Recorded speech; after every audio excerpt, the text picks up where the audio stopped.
الرحيم مدن سفير golaha wasiirada intay igala socota xildhibaanada labada aqal halkan nagala jooga ganacsatada haweenka culimada salaadiinta halkan jooga kulli waxaan ku salaamay assalaamu calaykum wa rahmatullaahi wa barakaatuh runtii sharaf weyn ay noo tahay inaan nagala soo qayb gashaan qadadan maanta oo safiirka gurigeennii nagu cazumay aad iyo aad runtii aan uga mahadcelinaynaa hadda ugu weyn waxa iska leh Allaahina khalqay na abuuray iska leh oo noo suurtageliyay maanta inaan halkan aan soo imaano waqti waa ciriiri soo sheegay laakiin inaan bacdama aan idin imid inaan idin sheego xoogaa xaaladda dalka iyo inaad kulliba intiina badan waa la socotaan laakiin faham inaan ka siiyo waxaan aaminsanahay hadda inaan ku soconno 3 sano 3 sano aan joognana waxaan aaminsanahay wax badan in noo hagaageen hawl badan oo aad u fara badanna ay noo harsan tahay noo dhiman tahay waxyaabahan ku guulaysan runtii waxa kamid ah inaan fahmnay problemka dalka iyo caqabadaha dalka haysta horta inaan fahmnay haddaad dhakhtar loo tago oo qofku xanuunsan yahay qof horta waxa la rabaa inuu la shaqeeyo dhakhtarku og yahay xanuunkiisa wuxuu yahay dhakhtarka markuu fahmo xanuunka waxa inta badan dhakhtarku qoraa daawada qofkaasi bukaan socodka ah uu ku caafimaadi lahaa dalkeena muddo dheer iyo xanuunsanaa waxyaabaha runtii ragaadiyay dhibaatada Soomaaliya marka laga tago society ahaan waxaan rahnaa waa qabyaalad laakiin dawlad ahaan waxyaabaha runtii dalkan meeshan uu joogo soo gaarsiiyay oo u eg in runtii aan fadhiidnahay ama dalkii uusan hore u socon muddo dheer uusan hore u socon waxay ahayd xasilooni siyaasad la'aan dalku xasilooni siyaasadeed ma lahayn muddo dheer waana la socotaan dalku wuxuu ku hormaraa markii siyaasaddiisu ay degan tahay dadka mas'uuliyiinta ah ee wada shaqeyn leeyihiin shacabka uu la shaqeynayo ay fahamsan yihiin dawladoodu meesha u socoto runtii waxa weey waxyaabahaasi waxay ahayd arintaasi arin aan ka gaabinay laakiin anagu aan fahmnay in dawladdu ay xasilan tahay madaxweynaha iyo prime minister wada shaqeyn leeyihiin xukuumadda iyo baarlamaanka wada shaqeyn leeyihiin shacabka iyo dawladduna wada shaqeyn leeyihiin caalamka intiisa kalena aan ka raadino xiriir wanaagsan runtii waxaad moodaa waa meelaha dalka laga soo galay oo qof alla qofkii doonaya dalka inuu dhibaateeyo meelaha uu ka soo galo saad ogtihiin waxa ugu horeeya oo dhibaatooyinka inta badan ka taagnaan jireen waa madaxweynaha iyo prime ministerka intaas yaa waxay noqotay muddo dheer wax la xalin waayey laakiin alxamdulillah 3 sano la soo dhaafay oo hadda aan ku dhownahay 3 sano waa xalin arintaas waxaan rajaynaynaa sanadka noo harayna in aan ku dhamaystirno inuusan dhicin xasilooni la'aan siyaasadeed inuusan dhicin caqabada ku xigta waxay ahayd in baarlamaanka iyo xukuumaddu ay isku noqdaan maxaan ku raahdaa caqabad isku noqdaan waa markii laga soo tago madaxweynaha iyo prime ministerka marka waa taaka kale baarlamaankana waa ku guulaysanay in xiriir fiican aan la lahaano oo aan wada shaqeyno annagoo ah separate entity hay-ado hawlahoodu kala duwan yahay intaas marka la dhaafo waxaa intaas dheer oo inta badan dhibaato ah oo dadka badanaba aysan fahamsanayn dalka bacdama uu khalkhalaaso siyaasadeed muddo uu kusoo jiray maalin walba waxaa imaanaya siyaasiyiin cusub sanad walba 4 sano walba siyaasiyiin cusub yaa imaanayay siyaasiyiin hore lena waa imaanayeen kuwii hore ma tagaan magaaladay kula joogaan waa active tiradoodana aad u fara badan yihiin marka haddaad tiraahdo 10 iyo 20 iyo 30 ka soo bixi 1,000 yaa banaanka taagan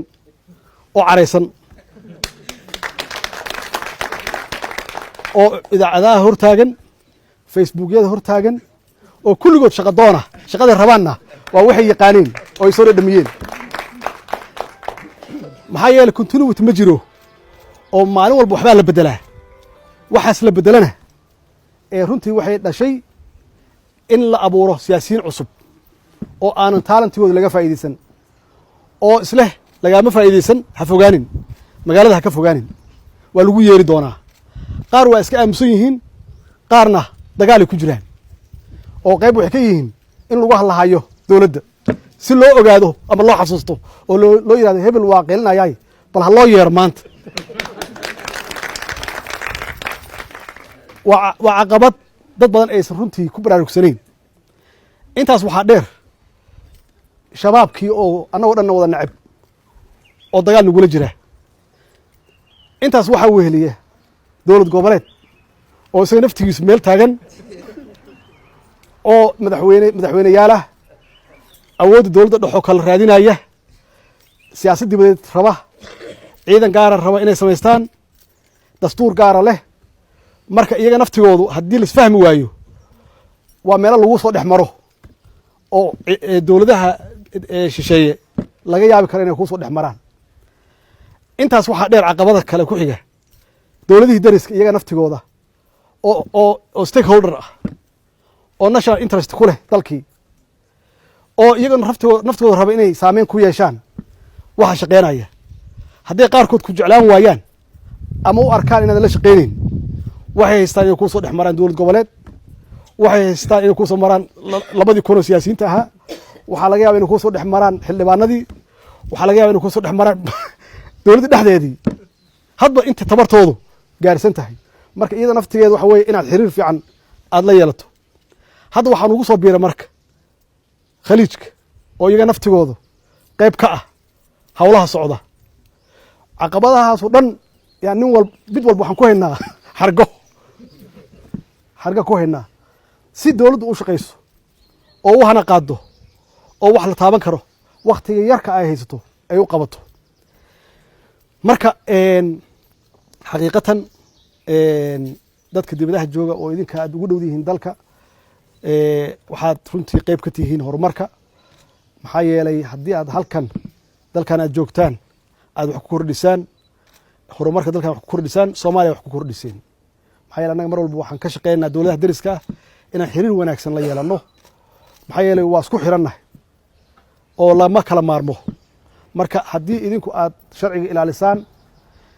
dhaqaalahooda aad wax ku kordhisaan socialkooda wax ku kordhisaan runtii waxay noo tahay magac iyo sharaf noo tahay iyo saameyn naftigeeda dalkan naftiisa lagu lahaan karo oo aan ku sheegan karno aan oran karno dadkeennii qayb waxay ka yihiin horumarka iyo dhismaha dalkeenna marka aad iyo aad ayaan runtii kaga mahad celinayaa doorka ama kaalintaad ka qaadataan horumarka dalkan waana idinka hadlaan oo markaan madaxdooda arko waa ii sheegaan doorka aad kaga jirtaan ama kaalintiinna inay tahay kaalin aad iyo aad muhiim u ah inaad canshuuraha bixisaan weliba aad qabataan wax muuqda oo la taaban karo marka taas nafteena sii xoojisaan oo runtii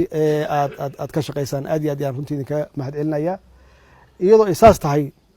waxaa la rabaa tiiniina inaydan iloobin dowladdiina xaggana inaydan iloobin wax alla wixii ku taakulayn kartaana ku taakulaysaan khaasatan hadda fatahaadayaa dhacay inaad u istaagtaan fatahaadahaas biyahaas maaragtay runtii dadka dhibaateeyey inaad u istaagtaan oo aad ka qaadataan wax alla wixii karaankiina aad ku taakulaynaysaan ama aad ku gargaaraysaan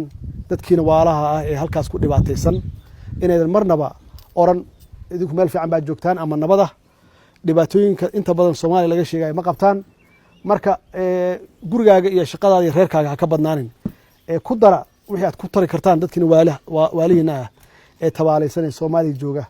haddii dhibaato saas oo kale dhacdo waxaa kaloo aad ku dartaan haddee safaaraddiina idinkaa iska leh wax la wada leeyahay waa gurigaan wax la wada leeyahay waxaa loo baahan yahay in aad dhisataan oo aad quruxsataan safaaraddiina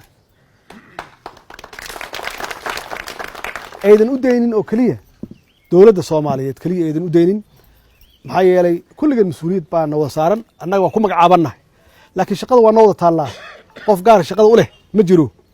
annaga waxaan naloo doortay ama ujeedada aan u joogno positionada aan joogno waxay tahay inaan idin direct gareyno aan wax idin tilmaano laakiin inaan wax walba annaga nagu halaysaan hadday tahay dhaqaale iyo xoog iyo caqli iyo kulli ma aha idinkaa intaas oo dhan haya marka safaaraddeena waa aragteen intay la eg tahay waxaan qiyaasi karaa inay tahay annaga kolleyba safaaradda ugu weyn aan adduunku leenahay inay tan noqon karto laakiin hadday meeshii waa burbursan tahay waxay u baahan tahay in bilicdeedii iyo quruxdeedii iyo wanaaggeedii la soo celiyo idinkana aad iska bilowdaan haba yaraataba qof walba waxa karaankiisu yahay inuu ku darsado maxaa yeelay waa gurigaagii waay wax gaar u leeyahay safiirka ma aha wax aniga aan leeyahay ma aha waa wax naga haraaya oo jiilka soo socda dhaxal u ah waay maxaa yeelay anaga waana looga tegi meel fiicanoo waxay ku taallaa aan caadi ahayn oo prime ah iyo ku taallaa marka haddii dadkii hore aysan shaqayn lahayn meeshaas kuma ooli lahayn marka hadda way burburtay waxaa ka muuqda dayac aad u fara badan iyo burbur yaa ka muuqda iyaysan noo ekaanin xaaladda soomaaliya yaysan u ekaanin meel alla meeshaad joogtaan qurxista oo dadku markay yimaadaan ha yidhaahdaan soomaaliya maxaa loo leeyahay waa burbursan tahayo dhibaataa ka taagan safaaraddooda waa tanahay marka waa midda runtii aan inta badan aan leeyahay dadkeena waa ka gaabiyaan wax la wada leeyahay waa u shaqaysaan wax qof walba leeyahay oo runtii waxaad tihiin waa ku ammaanan tihiin oo very successful ayaad ku tihiin laakiin wax la wada leeyahay yaa lagu haleynayaa annagu waxaan nahay keliya maamulayaal yaa lagu haleynayaa wixii naloo dhiiba keliya wax ku qabannaa haddii idinku aydan wax ku darin ama aydan qayb ka ahayn hadda waxa ma soo tugsanaynaa micirka ka imaanaysaa waa wax laisku dardaree waay marka yaan loo fadhin qof walba qaybtiisa ka qaato dadka kulli hala gaarsiiyo waxaan u baahannahay safaaraddan muddo kooban gudaheeda 9 bilood in la yidhaahdo soomaaliya waa soo noolaatay oo qofkii safaaraddooda fiisa ka doonta safaarad la mid ah nairobi kuma taallo waa meelaha la iska fiiriyo waay meelaha lagaa fiirinayo dowladnimadaada iyo maxaan ku raahdaa sharafkaaga meelaha la iska fiiriyo waay markaan ka wada shaqeyno inaan karaamadeenii iyo sharafkeennii aan soo wada ceshano qof walbana karaankiisa intay tabartiisu tahay uu ka shaqeeyo wasalaamu calaykum waraxmat ullahi wabarakaatu waa mahadsantihiin